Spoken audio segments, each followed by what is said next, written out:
मूर्तिजापूर येथील कॅप्टन शामराव लोकरे यांच्या जयंतीनिमित्त शहरात आयोजित करण्यात आलेले भव्य मोफत नेत्र तपासणी व मोत्यबिंदू शस्त्रक्रिया शिबिर अत्यंत उत्साहात आणि यशस्वीरित्या संपन्न झाले. स्टेशन विभाग परिसरातील दत्त मंदिर येथे पार पडलेल्या या शिबिरात परिसरातील शेकडो नागरिकांनी आपल्या डोळ्याची तपासणी करून घेतली. पेटवू मशाल बंधुत्वाची, दूर करू बांधा अंधत्वाची या ब्रीदवाक्याला जागत लोकरे परिवार आणि श्रीमती पुष्पाबाई हिरादास कडे यांच्या वतीने या शिबिराचे आयोजन करण्यात आले होते.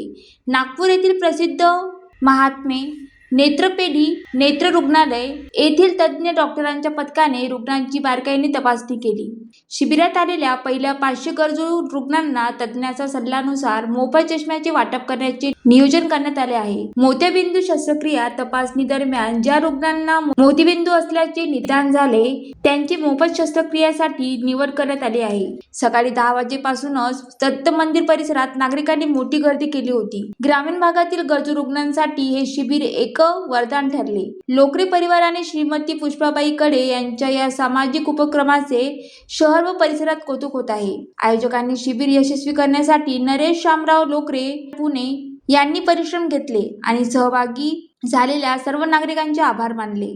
ज्वालादीप न्यूज करिता स्वप्नील जामनिक, मूर्तिजापूर.